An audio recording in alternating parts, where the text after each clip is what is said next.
ये क्रिस्पी और खनकते हुए वेज कबाब्स बिल्कुल तैयार हो गए हैं। इसे गर्मा गर्म परोसेंगे चटनी या फिर सॉस के साथ। हेलो दोस्तों, तो आज हम ये बढ़िया से और क्रिस्पी वेज कबाब्स बनाएंगे बहुत सारे वेजिटेबल्स के साथ, और ये परफेक्ट पार्टी स्टार्टर है कोई भी गैदरिंग के लिए। तो चलिए शुरू करते हैं। तो ये क्रिस्पी वेज कबाब्स बनाने के लिए सबसे पहले मैं एक छोटा ब्लेंडर लूँगी और उसमें मैं डालूँगी 1 कप प्लेन कॉर्नफ्लेक्स। तो ये रेगुलर बिल्कुल प्लेन वाले कॉर्नफ्लेक्स है जो कि हम ब्रेकफास्ट में खाते हैं। तो ध्यान रखिए प्लेन वाले यूज़ करने हैं, हनी या फिर कोई फ्लेवर वाले कॉर्नफ्लेक्स नहीं यूज़ करने हैं। इसमें मैं डालूँगी थोड़ा सा नमक, थोड़ा सा रेड चिली फ्लेक्स, आधा टीस्पून जितना रेड चिली फ्लेक्स मैं डाल रही हूँ, और फिर मैं डालूँगी इसमें आधा टीस्पून मिक्स्ड हर्ब सीजनिंग। ये बहुत इजीली मिल जाता है मार्केट में, पर अगर आप चाहें तो इसमें गरम मसाला भी डाल सकते हैं। इन सारी चीज़ों को अच्छे से मिक्स कर लेंगे इसका फ़ाइन पाउडर बनाने के लिए। तो अभी देख सकते हैं कि इसका फ़ाइन पाउडर जैसा तैयार हो गया है। इससे हमारे कबाब्स को बहुत ही अच्छी क्रिस्पी कोटिंग मिलेगी।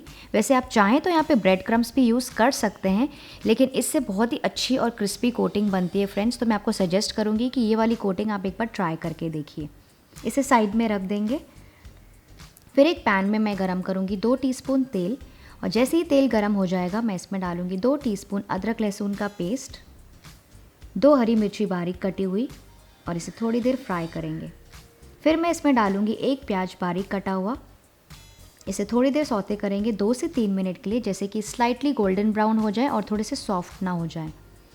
फिर अनियंस के बाद मैं डाल रही हूँ इसमें कैप्सिकम। तो यहाँ पे मैं आधा कैप्सिकम यूज़ कर रही हूँ, जिसे मैंने ऐसे बारीक काट के रखा है, और साथ ही मैं यूज़ कर रही हूँ 1 गाजर जिसे मैंने ग्रेट किया है।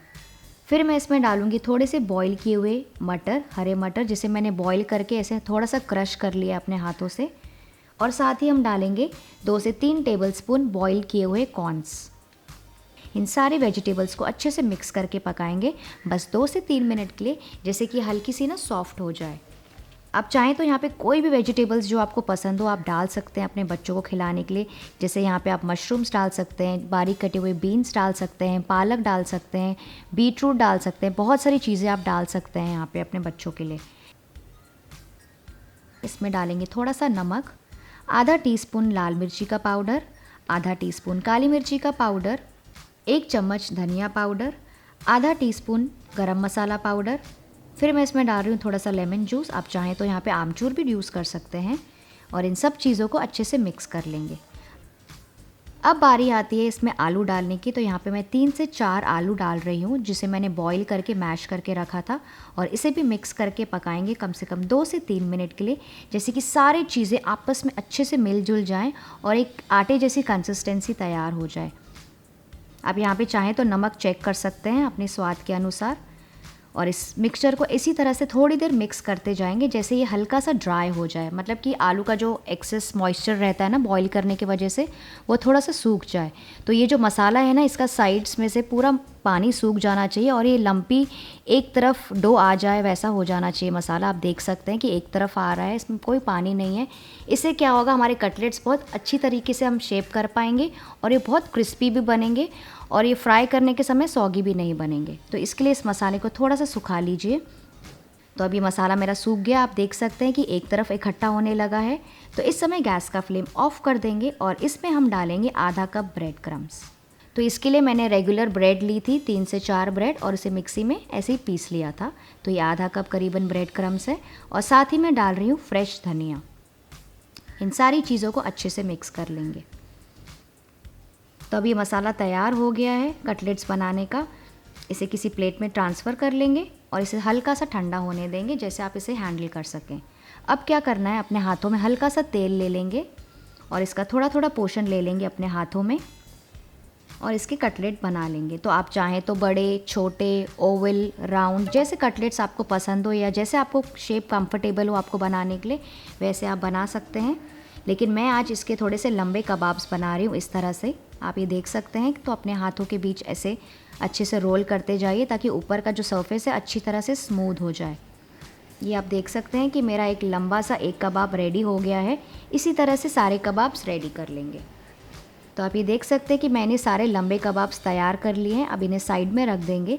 अब मैं क्या करूँगी, एक छोटी सी कटोरी में 3 टेबलस्पून मैदा लूँगी, और इसमें मैं मिक्स करूँगी आधा कप पानी, और इसे अच्छी तरह से मिक्स करते जाएंगे। ये बहुत ज़्यादा गाढ़ा या फिर बहुत ज़्यादा पतला भी नहीं होना चाहिए, बस ऐसे मीडियम कंसिस्टेंसी का घोल होना चाहिए, जैसे कि हम इसमें कटलेट्स डाल के और इसकी कोटिंग कर सकें।